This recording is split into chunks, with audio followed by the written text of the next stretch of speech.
Hello everyone, welcome to another video of this data engineering series. In last couple of videos, I discussed around how does B-trees looks like, what are the implementation strategies, uh, some small concept around mutability buffering. So in this particular video, I'll be discussing around. So these are like really important concepts like underflow, overflow, split points. Uh, so Internally, when the data actually goes inside, suppose database, what are the changes a data structure basically goes through. I'll be discussing all those things. To actually start with,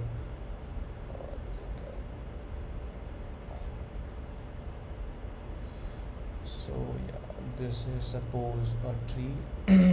I always make a binary tree to make you understand very easily, in considering the space I have as well. This thing which I have drawn is very similar to which is already there. This is how the keys are basically present.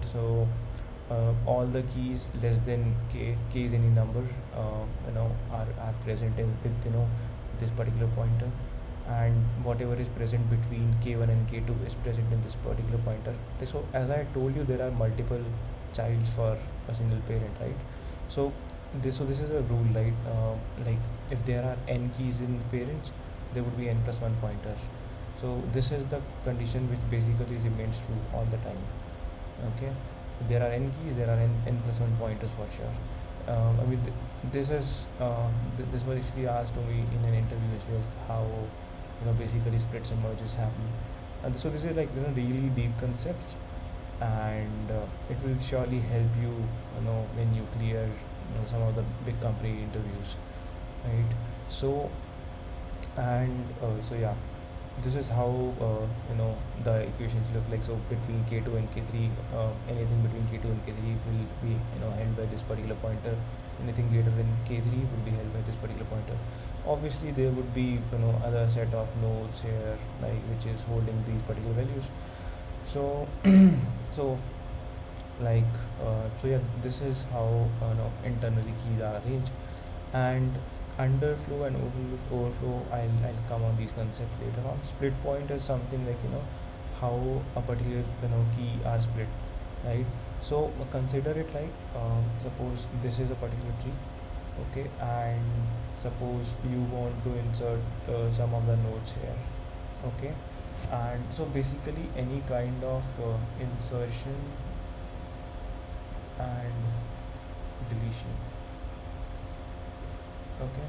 So any kind of insertion and deletion, if it happens. So suppose this was our tree structure earlier. Consider this tree has some relevance to this. So I'm explaining the the zoomed view of the how insertion are happening in this particular tree here actually.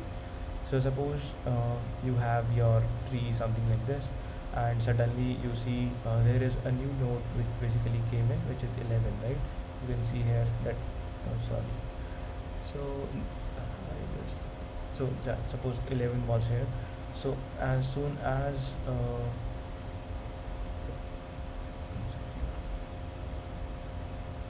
yeah,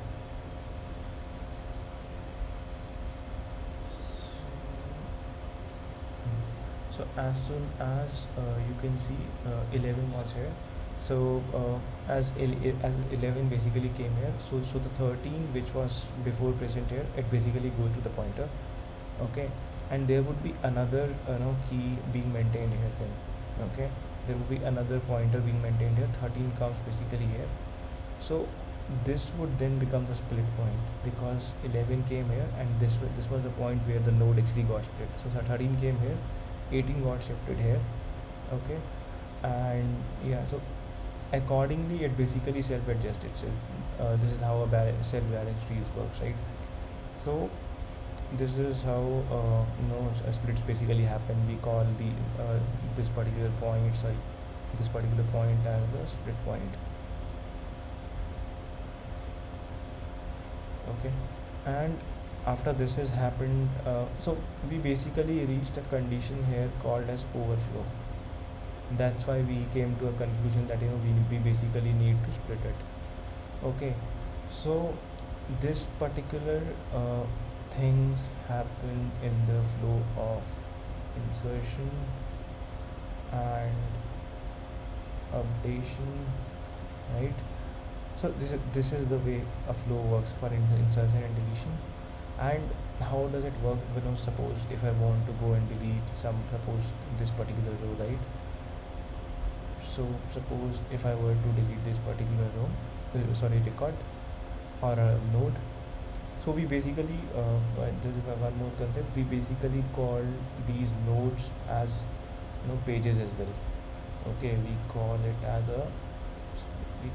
a single page, and the value of page can be between 64 KB, and I think it's a 64 KB only. And so this is a insertion and updation flow. And what if in case I want to delete something? Okay, suppose if I want to delete this particular row, so suppose if you basically go and delete 11 again, right? So it tries to see, like, how it will look when it basically deletes something. So 13 is here, 18 is here. Suppose I deleted 11, right? So 11 go out from here, and this thing. So the node which is basically present here, it tries to see, like, there are two nodes which are vacant here, right? So then it will try to adjust all the elements which are present here to this particular node. So this is an underflow condition where we can see our neighbor is empty and we can try to reclaim that space. This particular strategy is called underflow condition, where you see your neighbors basically have some space, and it is exactly similar to what you want. We call it as space reclamation in terms of database terms. There are maintenance activities that goes behind the backend as well. Though this particular scenario, it comes in that particular phase only. So yeah, this is the complete cycle, how it goes through. You should basically be aware about these things, how the complete cycle works. So I think, yeah, this is around B-tree. There are few other concepts left as well. I think I'll be covering those things in the next video. Till then, I hope you are able to understand all the things, and see you in the next video. Thank you.